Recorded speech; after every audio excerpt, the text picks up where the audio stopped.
YouTubers, hi, I'm back with the 24 books of 2024. I got this in 2023 in Great Yarmouth. I got this in a charity shop. It was 4 books for £1.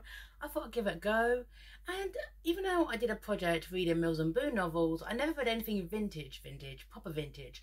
Now this is a book which came out in the 1980s, okay, called Seen by Candlelight. However, what's interesting is this, it was originally published in 1966, okay. It was published in 1966. Right, under the title Designed for Loving. That was a thing.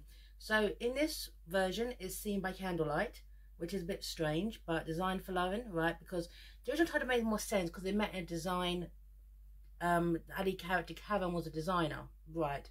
So, but anyway, who am I to judge? The 1966. Do you know what happened in 1966? Well, it was years before my parents actually met, incidentally.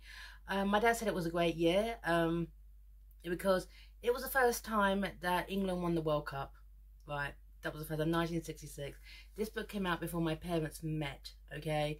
My mum was still a teenager when this book came out. My dad, actually, he was a teenager too. So, a book which, yes, is very old Mills and Boon, a vintage Mills and Boon, if you will, right?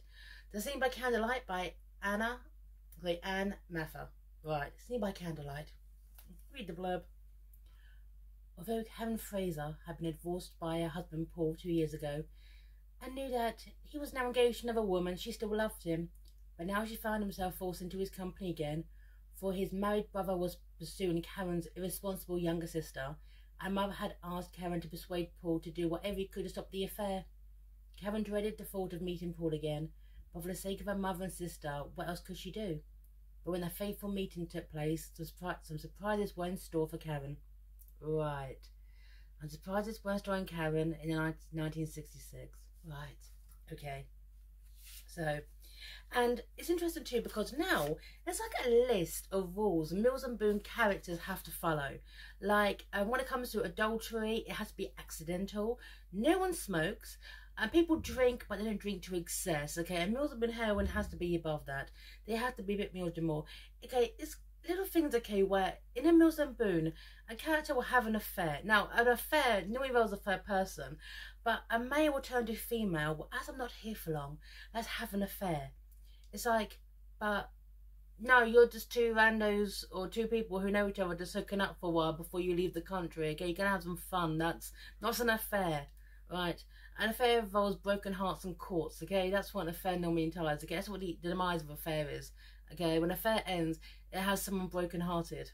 Okay, well, a third person typically broken-hearted, but no. Right, so it's been here. Here we are. This is when Karen, okay, Karen Frazer is going to visit her mother. Okay, and she's talking to her mother's companion, maid, whatever, Lisa, right? Here you go. In a sitting room, Miss Karen, replied Lisa, her eyes showing their dislike of Karen's casual attire. Tight-fitting stretch slacks and a chunky sweater were a niche for to Lisa. Must you wear those disgusting trousers, love? She explained. They're hardly suitable for a young lady. Right. Here you go. No, because she's wearing slacks. She's wearing trousers. Oh my god, always wearing trousers. And also, in this, a Mills and Boon character do not smoke. If they smoke, they quit, okay? But not, or they occasionally, if they're a man, okay, they partake of a cigar, okay, and brandy. For a woman showing she's liberated, will sneak out and smoke a cigarette, you know, like one in the 1920s kind of thing, right? So, or they would just wink up her face at disgust, okay, and the men quit smoking, okay, because, hey, it was a character. In this, everyone smokes. People smoke indoors. I actually missed this. Everybody smokes. Smokes casually, smokes in lofts, smokes in lifts, smokes all over the place. Everybody's smoking. So I've forgotten this. I forgot that. You know, you get into an office, okay, and just casually sparkle up a cigarette. Okay, so there you go. But the thing is, Karen's mother has heard that Sandra, her daughter, is in a bit of trouble. Right. Here you go. Right. Simon Frazer, who is Paul's brother, older brother, if you will, right, is having an affair. Okay. Well, Sandra, okay, Karen's sister, right, is involved in an affair with Simon Frazer, Paul's brother. Sandra is only 17, Karen. Simon Frazer must be over 30 after all. Paul is 37, isn't he? Yes. Ah, yes, Karen drew on her cigarette. Where does Paul come into this, he shivers? Simon is only his brother, you know. Right.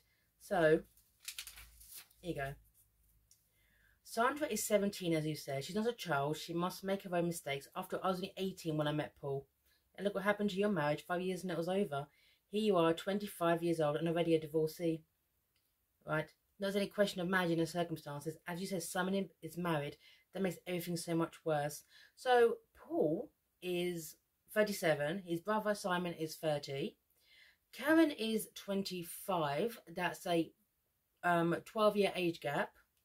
Right.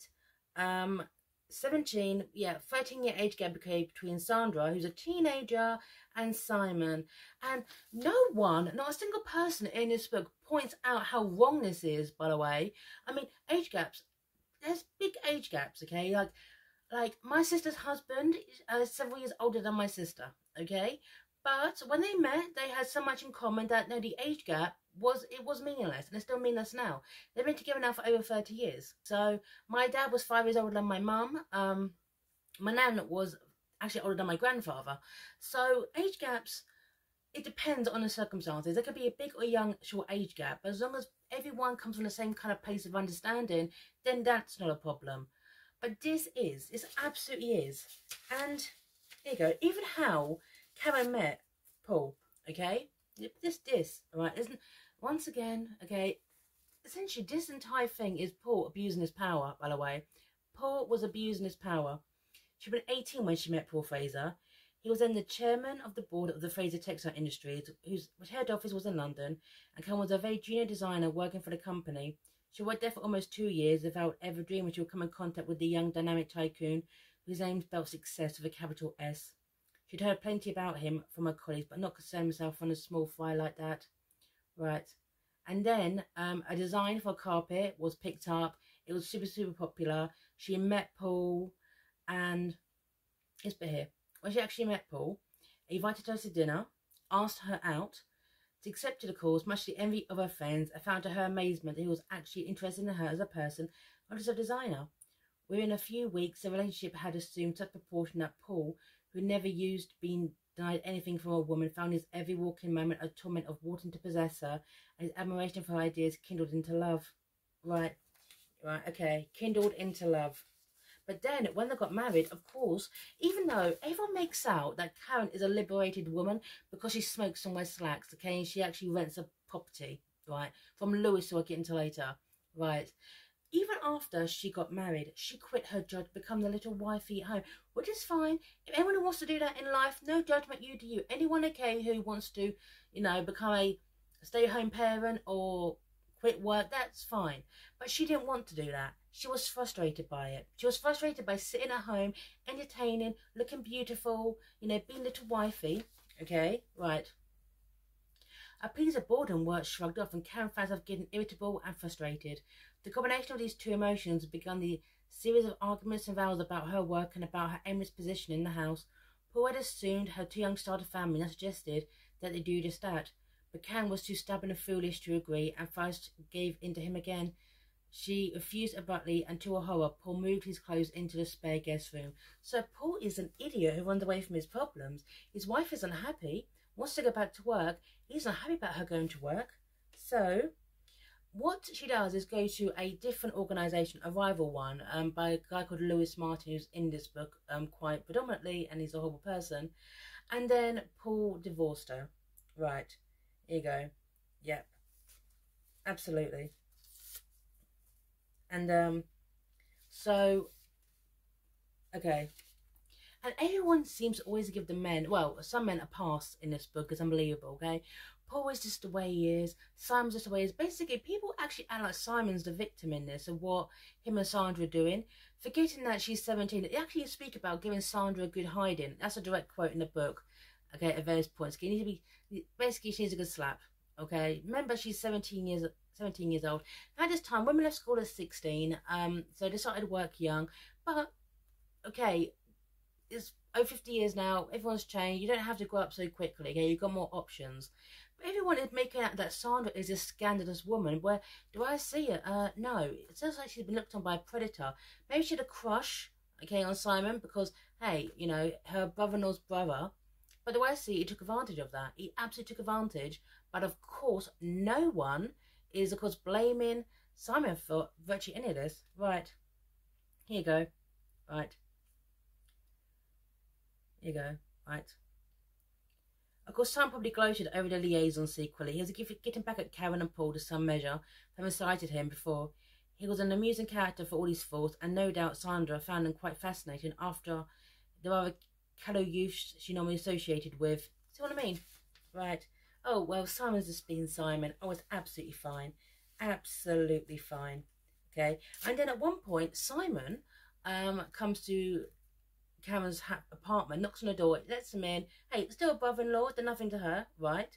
Now, she's just waking up. She's wearing like a lounge coat. Actually, it was a lounge coat. I mean, so... And then Paul knocks on the door, sees it, okay? And what happened now, right? Karen is thinking about Ruth. Now, Ruth is the person, the very, very young woman, incidentally. She's a teenager. She's like very, very young, only a few years younger than Karen is, that Paul is now going to marry, of course. And he talks about her in such judgmental terms, right? Here you go, right? With Karen, he has sometimes had to bend his will to hers. With Ruth, he would hold the upper hand, and being the feminine creature she apparently was, would enjoy letting him be the master. They'd have no fierce arguments or even difference of opinion. She would be completely attuned to his every desire and act likewise. But surely, for Karen, desperately, they'd be born in time to a man like Paul. Fighting was the spice of life, and he needed someone to oppose him at times, or at least she had thought. Of course, if he got bored, he'd probably find himself another woman, and probably Ruth would not object too strongly. He kept it quiet. Right. Yeah, that's it. Right. So it's like, oh, well, you know, Ruth have never ever met, okay? Ruth have never ever met. Well, you know, she probably just enjoy being submissive to Paul, but Paul will eventually get bored of that and find someone else. Basically, because in her head, Karen is better than Ruth. Right, absolutely. And when Karen is sweet, when Ruth is actually described, this bit here, right? Ruth was a small, curvaceous brunette with short hair cropped in a curly mop. She always looked bandbox fresh and favoured very feminine styles, with flare skirts that accentuated her prettiness. She was 28 but appeared younger until today. Paul had found that refreshing. Right. Yeah. Okay. And when Ruth comes up to visit him, okay, he's upset by this. You know, how dare Ruth come in, interrupt me in the office kind of thing. You know, but Ruth's got tickets to a ball. Okay. But after this, okay, is when someone goes over and, you know, then Paul turns up. And Paul actually assaults Karen in her own house. Okay. You know, Paul walks in, sees his brother there looking dishevelled. He hasn't actually been home. He's been gambling all night. Comes to the wrong idea. Of course, he's just willing to think so wrong, okay, with his ex-wife, because he believed that they had an affair. Thanks to Lewis, Martin Lewis, okay, yeah, Martin Lewis, I know, okay, who basically set that up because he desired Karen for himself. What the hell was up with Karen anyway? You know, what the hell was magical about her? Right, but this bit here, right, here we go. Karen's hand moved to slap his face as her anger exploded into action, but it was too quick for her, and his fingers closed around the wrist like a vice.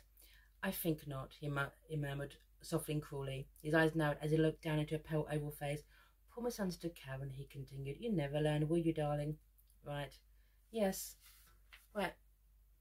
But what? So because what Sandra is seeing Simon, and suddenly someone turns up, that what does this man think so badly of his ex-wife that think to do that? Now Simon, incidentally, at this point is a married man, right? But you know, a woman we never actually see.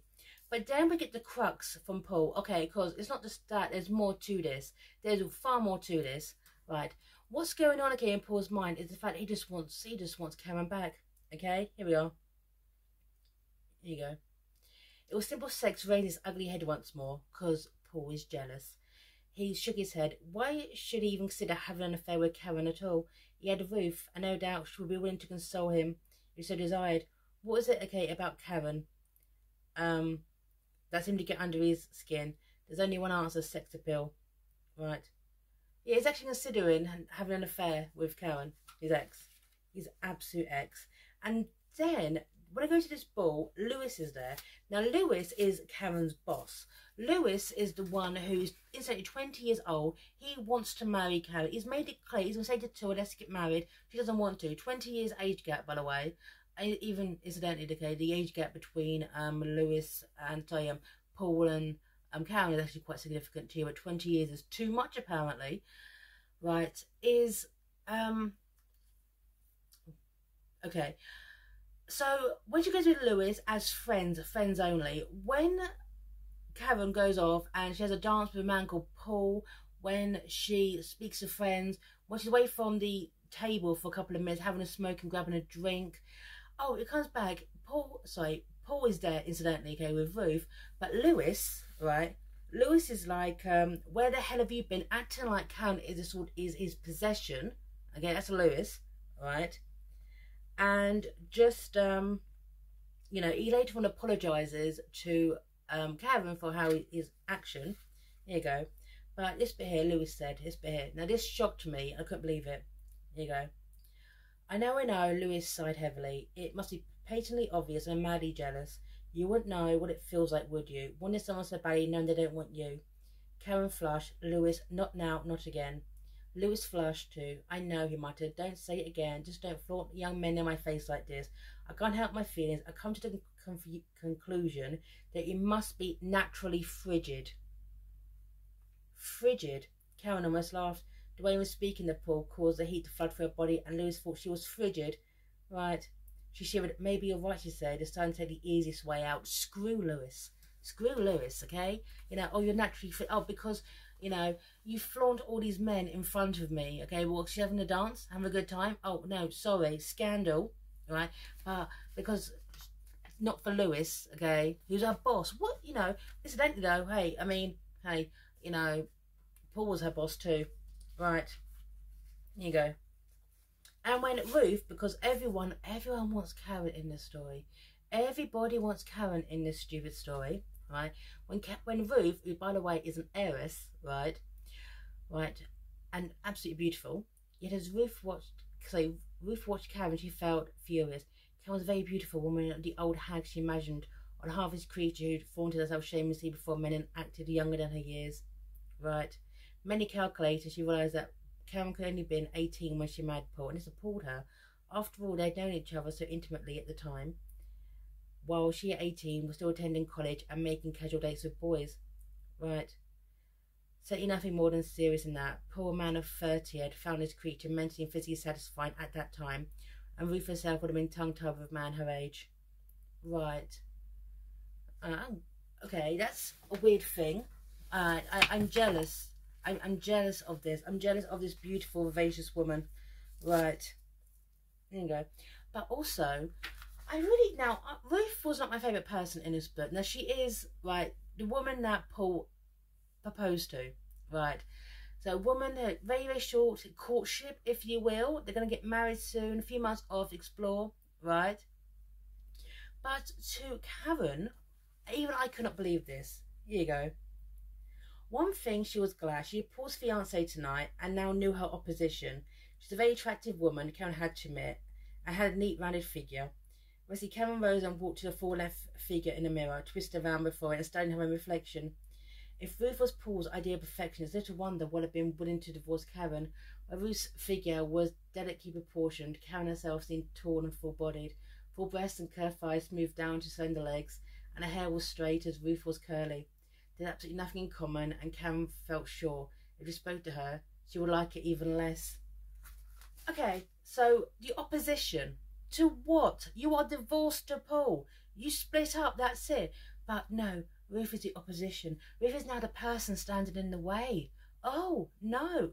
I tell you what, Sian, from Sian's Bookcase, by the way, sorry, I'm going to break that. She's a YouTuber I absolutely adore. She is the optimist in the Mills and Boom. Well, I'm just a cynic, okay? Absolutely adore her content. I'll put a link to her under. She's awesome. So, absolutely, absolutely love her work. We follow her on Twitter as well. She's cool. Anyway. Okay, so it's all going on, okay, and also the subplot as well, right, is Karen is a painter. Now, Lewis, when she saw her paintings, said they're not commercial, no one's going to love them, whatever, But when Paul sees them, he's like, oh, knows the thing, I'm going to get an artist friend of mine to actually have a look at them. I think you've got some real talent for someone who's only been painting for 2 years. Well, she designed a very popular carpet, incidentally, carpet design. So, right, but that's that subplot. And then this one is, right, okay, is, here we are. This is more, okay, about Sandra and Simon and their affair, right? Here you go. Madeline, that's Karen's mother. Karen has no part in this, no part at all. You are to blame. You have spoiled Sandra all her life, brought her up to believe she could have anything she wanted. Now she finds life is no bed of roses. She's taken it hard, right? Man was taken aback until now only Karen had ever criticised her in this way. Sandra is only a child. I'm sure I only tried to do my best for her. I'm her mother, you know. She's hardly knew her father. I indulged a little bit, but let's be honest. Okay, Paul's blunt. You've ruined Sandra, and I doubt very much either of you could change at this later date. But the plan is to get Sandra and Simon apart, and Sarah's going to go to Spain, which at the time was very, very expensive to go. This was before commercial travel came in. So, Paul's going to arrange for them to go to Spain for a while, stay on like the Costa Brava, and hopefully Sandra find a nice Spanish boy to turn her head. That's the plan. But then Sandra runs away to Brighton, right? Leaves a note which says this, right? She's run away and left me a note. She says she's going to have a baby, Simon Frazer's baby. Oh Lord, what a mess. Mother, you stay there and relax. I'll be straight over. Won't take me long. Make some coffee. Right, so that's the thing. So they think on the way, 1966, they think Sandra's pregnant. Sandra, who is a teenager at this point, right? And this bit here, right? Karen says this about her sister, right? Who was with a married man who had probably known her since she was a young teenager. No one questions how wrong this is. Everyone just blames Sandra for this.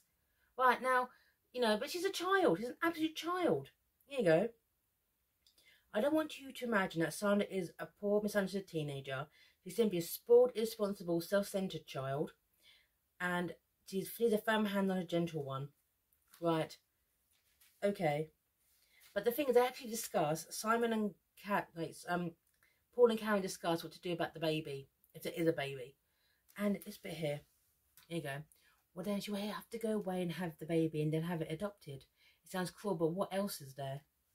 Yeah, once again, facilities and support for teenage mothers. Okay? But no, it turns out that no, there is no baby, right? At all. They mentioned going to the doctor. There is no baby. Sandra made it up to get Simon. And everyone is just blaming, Sandra for this. Everyone in this book gives Simon a pass for what he did to Sandra. Not questioning his actions. Not questioning what he could have done. This book came out in 1966. And by the way, the mentality of the times. I mean, I'm sure as time goes on, the modern day Mills and Boone that I occasionally read now, people look back on them and can be absolutely shocked. But this is actually disgusting. There you go. There you go. I want to tell you, Sandra, someone doesn't want to marry you. He enjoyed your company, but he usually loves the girl and then leaves her. You must have known his reputation. You've only yourself to blame to a teenager. Right. And you can't get anything you want simply by deceit and lies, countered angrily Sandra. You sicken me, you really do. Having no decent feelings for anyone but yourself. But no, it all works out. There's no baby. Sandra and Simon break up, or, hopefully something bad will happen to Simon because he's a good awful person to do this. And then there's the real crux, is Lewis, okay? Lewis, selfish Lewis, who was orchestrated, basically worked together with a lawyer because Paul was getting paranoid about Karen and, hired a private eye. And Lewis knew about this and ensured that they would break up the marriage. Right. There you go. So he comes in, right, and in this meantime, Ruth and Paul broken up, okay, because he's sick of it, right? And then when Karen finds out what Lewis has done relating to her divorce to Paul, she goes to speak to him about it. And so basically says, okay, she's going back to Paul. And this is what he says. Right, here you go. This office building is deserted and we're alone. What's to prevent me from making love to you? Or should I say who? Karen was horrified. You're crazy. Right. Right. Am I? Why do you say that? You're a beautiful woman, Karen. You're the only woman I've ever really loved. Why should you imagine I was hesitate to take every single chance to make you mine? Trim myself over annoying competition. Because of us, because Frazer wouldn't want you after I regaled him with the details of your surrender. Frazer lied and said that he'd slept with Karen, and Paul believed him. Paul absolutely believed him. And yeah, so there's no occasion in the office. Paul comes in, right, and it all transpires, okay, of their divorce, right? What Lewis did, what Paul did, what everyone else did, it's god awful. It's absolutely god awful, right? But no, it's all going to be well now. It's all going to be well. That, you know, Martin and Lewis isn't going to bother everyone again. Them again. And this bit here. He gave me details of a night he was spending in your flat, and I hired a private detective to make everything official. A detective reported that Martin had indeed stayed at your flat all night, and I had to believe him. I was furious, and according to Martin, there'd been other nights. That was the beginning. So Paul didn't trust his wife enough, okay, other she moved out into her own place. Which, okay, fine. Martin actually, it was his apartment. Ruth was not Ruth, sorry. Cam was paying rent. We didn't trust his wife at all. But it's going to be okay. They're going to get remarried, live happily ever after in perfect misery. I hated every person in this book, right? I hated everyone. I hated Sandra for her absolute jealousy of comparing herself to basically calling Ruth the competition. I didn't particularly like Ruth that much, but actually understood her mentality, right? Because she's been fed these stories of Karen being an absolute hag. When she met her, she felt jealous and insecure. Well, hey, she's an heiress, she'd be absolutely fine. I hated Paul for his possessiveness. I hated Simon for essentially grooming a goddamn teenager. I hated how everyone was blaming Sandra in all this. She was a child. She's an absolute child. She's 17 years of age. Okay, fine. My mum got married at 17 years of age. However, she actually loved my dad. They had a very, very long-lasting relationship. They had a lot of things in common. They loved each other. That kind of thing. And back then, you had to get permission to actually get married, okay? Because that's how it was back then. If you were under 21. My mum had to get my grandparents' permission to get married. Right. So, it's all awful. It's absolutely awful and shocking. And Sean from Sean's bookcase, honey, you can have a field day with this one. Anyway, love your channel. Anyway, Seen by Candlelight by Anne Maffar. Good for a vintage, Joe. Mills and Boone in 1966. God. Actually, no. The casual smoking, that actually found quite amusing. Okay, anyway, sign off here. Bye now.